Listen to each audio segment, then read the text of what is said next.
Welcome to another holiday special, Christmas special if you want to call it, of Yu-Gi-Oh! And today we have the gigantic stocking, or hat, whatever you want to call it. And we're going to be pulling out of here to see what Christmas thing we are going to be doing today. What deck profile are we doing today? We got a purple deck box. What are we going to be doing with the purple deck box?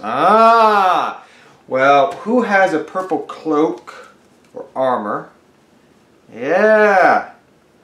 AKA Dark Magician. So, enjoy the deck profile, guys, for Christmas of the Dark Magician deck profile update.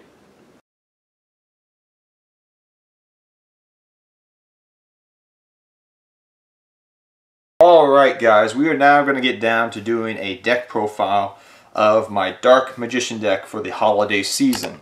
So, the one thing I do want to mention before I get into the deck profile is from playtesting and seeing what other people do for their deck profiles of Dark Magician, what they run, and knowing people that run it, and like I said, playtesting as well, no two Dark Magician decks are the same.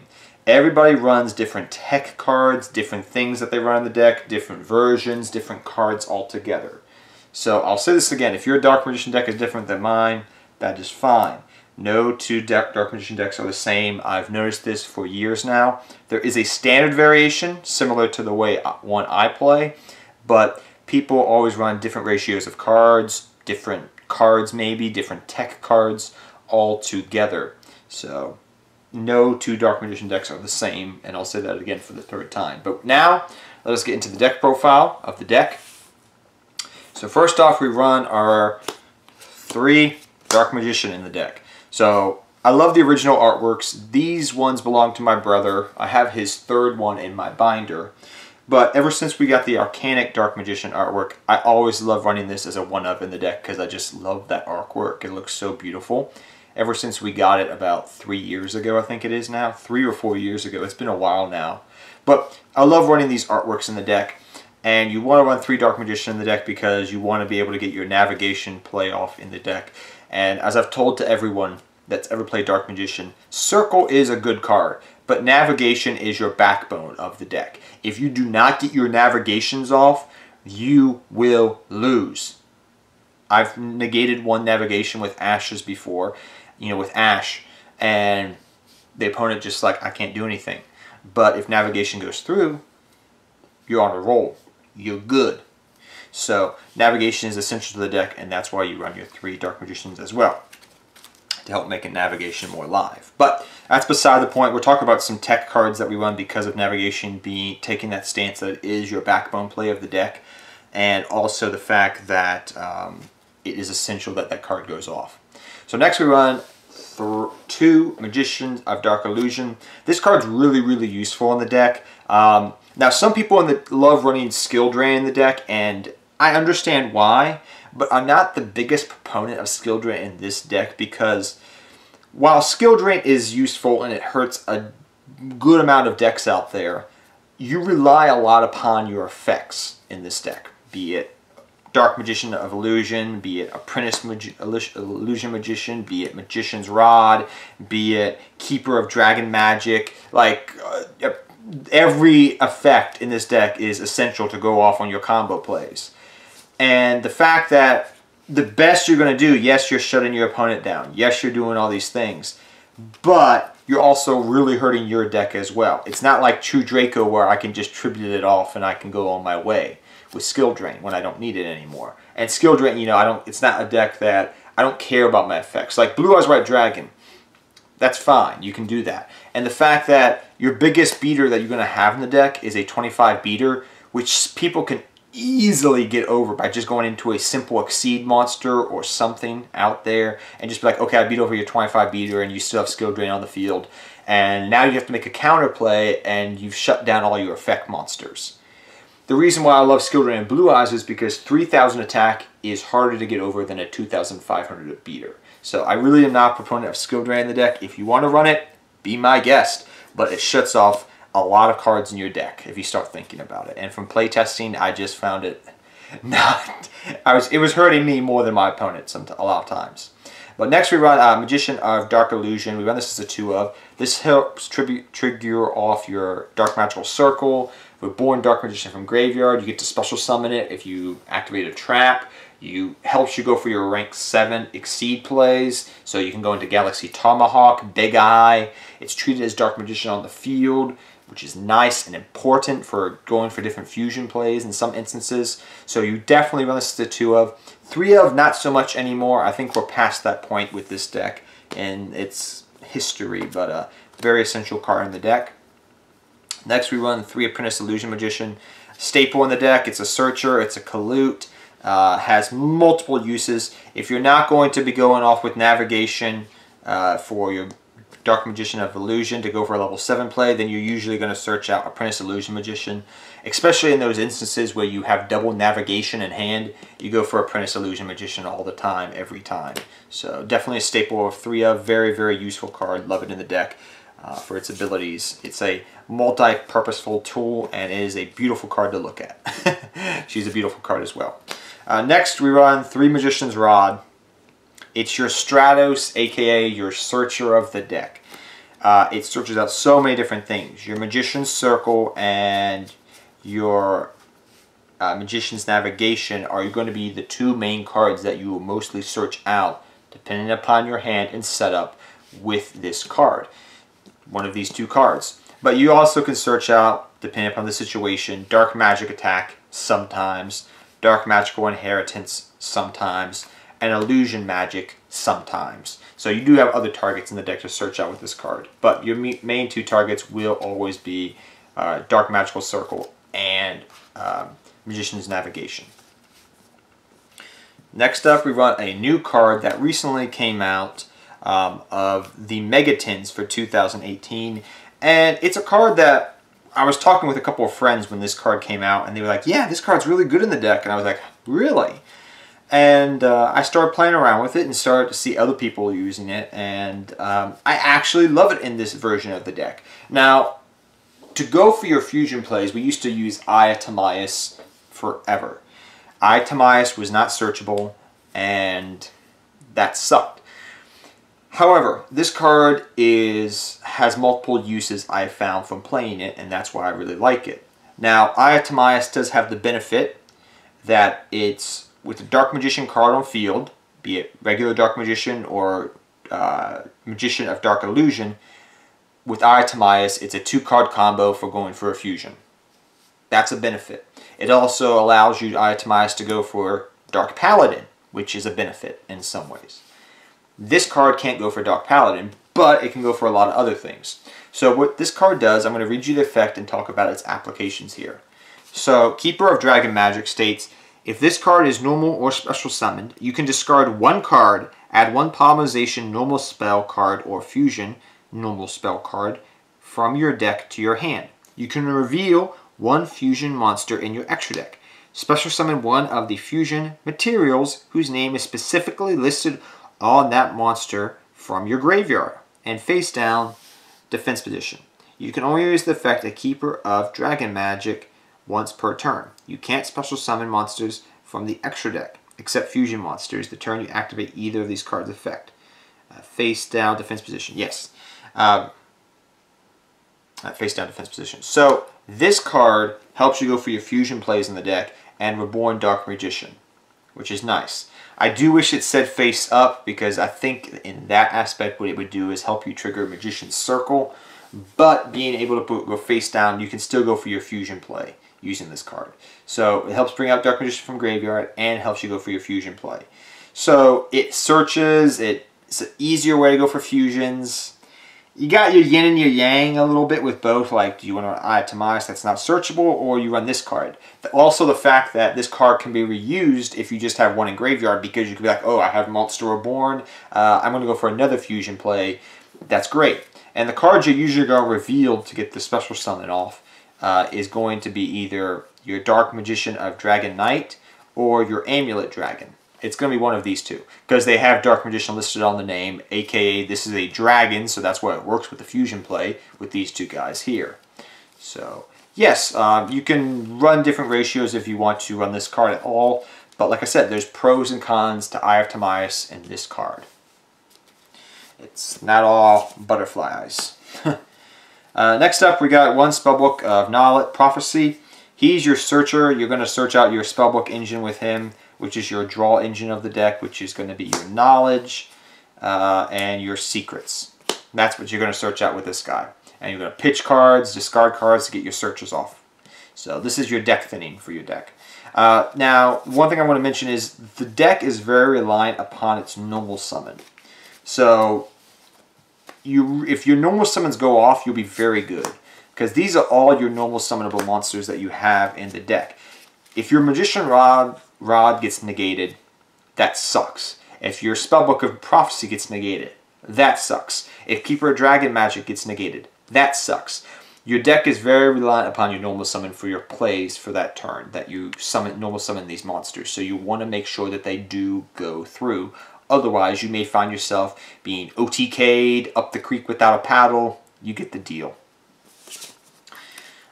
Next up for your spell lineup, we run over here. We run 3 Magician Circle, which you guys should all know banishes stuff once per turn. Allows you to add Dark Magician cards from your deck to your hand by, excavating the top cards of your deck. Amazing card. Some people feel that this is the backbone of the deck, which I would say it's the second most important card in the deck next to Navigation for its ability, because once you have a Navigation in this live, you're golden. You can go off and banish problematic cards, get over things, and go on your merry way. But if Navigation gets negated, this card doesn't work out that well. So it's a combo play.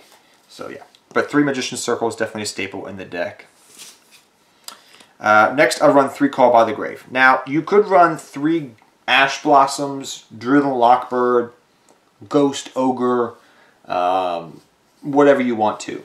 The reason I run Call by the Grave is because if somebody has Ash Blossom in their hand, they are always, if they're smart, going to Ash the Navigation because the special summoning from deck. They're going to do that.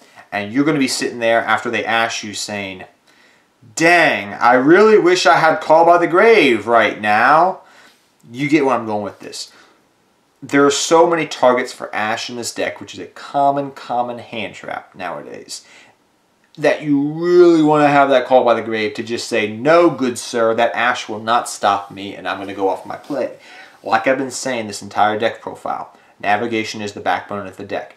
This gets stopped, you up the creek without a paddle. You cannot function. Your deck will not function.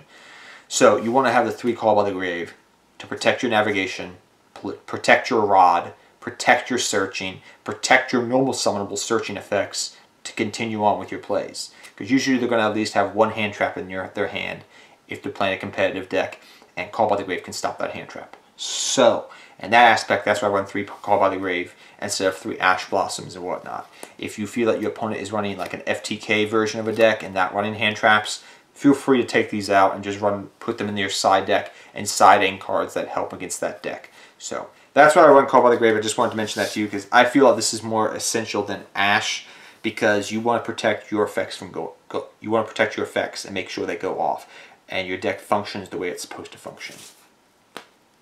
Next, we have 2 Polymerization for your Dragon Magic that you can search out with it, the original artwork and the game artwork that we have. So the TV artwork, which I love this. Hopefully one day they print this as a secret rare. That'd be really nice. But yeah, very happy. But we run 2 of these so you can go for your fusion plays in your deck. Secret Village of the Spellcaster. This is a card that I really like as a tech. It helps against Sky Strikers and random decks out there that play a lot of spell cards. If you run against Necros when you're playing for fun, that happens. I had that happen one time at locals just for fun. I was playing against somebody and they yanked out a Necros deck and I was like, okay, Secret Village. And they're like, I cry? I'm like, yes, you cry. But yes, now you could, instead of running Terraforming, you could run Metaverse. Because you could, like, if you have your spellcasters out in the field, you set your Metaverse if you own first, activate it, then you get to go into Secrets of Spellcaster and, lock them out, and it's a surprise type of trap card. So you can run Metaverse instead of Terraforming. I like terraforming because it's deck thinning a little bit better. This gives me 3 copies with the ability, if I draw, you know, one of them, I can search the other one out to deck thin. You don't want to run 3 of this because 3 can get cloggy in your hand. If I draw 2 Secret Villagers of the Spellcaster in my hand, that's something I don't want to happen. I want 1 of them in my hand. So deck thinning purposes with the terraforming and running 2 of is all I want. So you can try this tech card out. If you wanted to take it out, sometimes I've actually just side decked these out for Ash Blossoms, depending upon my matchup. So this is a side deckable tech that works against a lot of main decks right now, and that's why I run it as in this ratio at the moment. Really like it in the deck, but you don't want to run 3 of it, I feel like. Next, you want to run your Secret and your 2 Knowledges, as we always do. Yes, I have the nice, beautiful rarities because I've played Dark Magician since when we got Eye of Timaeus all those years ago for the first time out of Battles of Legend, was it? Not Battles of Legend, jeez. Whatever set it was ages ago, like 5 years ago. But I brought these back then, back in 2013, because I love playing spellbooks. But yes, we run this engine right here. It's your draw engine, easily searchable. Enough said. You guys should know the deal if you're familiar with Dark Magician decks. Next up, we have your 1 Inheritance. Some people like running this as multiple. That's fine. Your 1 Dark Magic attack, which you can search about through Eternal Soul, which you run in the deck, or other means. Your 1 Magician's Illusion recycles your Dark Magicians and your navigation things you want to do. For your last 1 of card we run in the deck is 1 Monster Reborn. Help triggers off Circle. Helps reborn cards. Create plays. You get it. Simple as that. For your traps, we run 3 Navigation, which, as I've been saying this entire video, backbone card of your deck. And then we also run 3 Eternal Soul in the deck because it's Eternal Soul. You could get away with running this as a 2 of. I've been testing that out for years now. You can definitely get away from it, but I really like it as a 3 of because it gives me protection. But yes, 3 Navigation, 3 Eternal Soul, your staple traps. If you want to run the Solemn Brigade and things of that nature, go right ahead. Next, let's go to your extra deck. So we got our Field Zone of Dark Magician Girl. We have our... because it is actually snowing currently when I'm doing this video right now. So I'm going to go to some warmer climates because it's been in the 20s for the last 20 degrees. Whew, it's been very cold outside. So I'm going to somewhere nice to go duel people on a duelist island. And then lastly, I got my tokens that I run for my Tomahawk. So let's get into the fusions. 2 Dark Magic of the Knight protects your back row. Very good card. 1 Amulet Dragon. This card's amazing against the Sky Striker matchup if you randomly decide to take this into a tournament. I'm just saying. Won a game with this card. But overall, good card. I like it as a 1 of in the deck still, even to this day, because of versatility reasons, and it's very nice to have. 1 Ebanon Illusion Magician. 1 Ebanon High Magician. Some people don't run this guy anymore. I still like him. 1 Big Eye. 1 Tomahawk for all your Link plays, which we're going to get into now. So Tomahawk, you get Tomahawk off, you just go crazy and you win.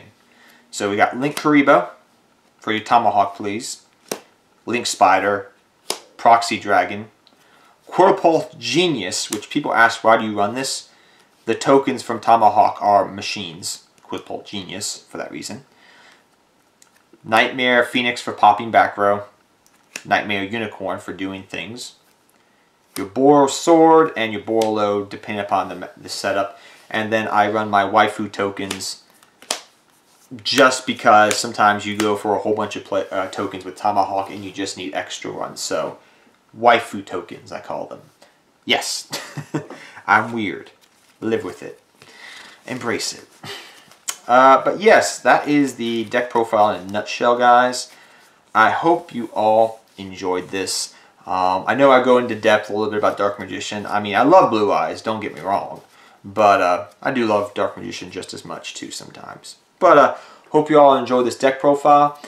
Hope you have a Merry Christmas and Happy Holidays and Happy New Year to all of you guys. And I'll see you guys later. And until next time, take care, have fun dueling, good luck dueling, and I'll see all of you guys next time. Take care, everybody.